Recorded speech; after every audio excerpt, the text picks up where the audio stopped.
মুস্তাফিজকে সরানো গেছে, কিন্তু মাশরাফিকে কি মুছে ফেলা যাবে? সাহস থাকলে আইপিএলের লোগোই বদলে দিন, এমন চ্যালেঞ্জ ছুড়ে দিয়েছেন পাকিস্তানের সাবেক এক ক্রিকেটার। কারণ আইপিএলের যে লোগো বিশ্বজুড়ে পরিচিত, সেটি বাংলাদেশের এক কিংবদন্তির ব্যাটিং স্টাইল থেকেই অনুপ্রাণিত। মুস্তাফিজ বিতর্কে যখন ভারত বাংলাদেশ ক্রিকেট সম্পর্ক টালবাটাল, ঠিক তখনই এই মন্তব্য নতুন করে আগুন ঢেল দিয়েছে ক্রিকেট দুনিয়ায়। প্রশ্ন একটাই, ক্রিকেট কি সত্যিই রাজনীতির কাছে হার মানছে? চলুন জেনে নিই বিস্তারিত।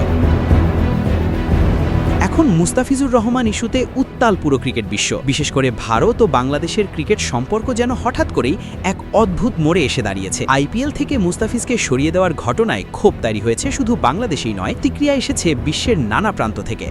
তবে এবার এই বিতর্ক আরও বড় রূপ নিয়েছে, কারণ আইপিএলের লোগো নিয়ে প্রশ্ন তুলেছেন পাকিস্তানের সাবেক পেস বোলার জুনায়েদ খান। সামাজিক যোগাযোগ মাধ্যমে জুনায়েদ খান একটি ভিডিও শেয়ার করেন, যেখানে সাবেক ভারতীয় ক্রিকেটার আকাশ চোপড়াকে বলতে শোনা যায়, অনেকেই মনে করেন আইপিএলের লোগোটি এবি ডিভিলিয়ার্সের ব্যাটিং স্টাইল থেকে অনুপ্রাণিত। কিন্তু বাস্তবতা নাকি ভিন্ন। আকাশ চোপড়ার দাবি অনুযায়ী আইপিএলের লোগোটি আসলে বাংলাদেশের কিংবদন্তি পেসার মাশরাফি বিন মুর্তুজার একটি ব্যাটিং শট অনুসরণ করেই তৈরি করা হয়। এই ভিডিওটি নিজের ভেরিফাইড ফেসবুক পেজে শেয়ার করে জুনায়েদ খান কড়া মন্তব্য করেন। পাকিস্তানের হয়ে 22টি টেস্ট, 76টি ওয়ানডে ও 9টি টি20 খেলা এই 36 বছর বয়সী সাবেক পেসার ইঙ্গিত দেন, যেভাবে মুস্তাফিজকে আইপিএল থেকে বাদ দেওয়া হয়েছে, তাতে ভবিষ্যতে মাশরাফি অনুপ্রাণিত এই লোগোটিও বদলে ফেলার সাহস দেখানো হতে পারে। তার মন্তব্যে লুকিয়েছিল তীব্র ব্যঙ্গ।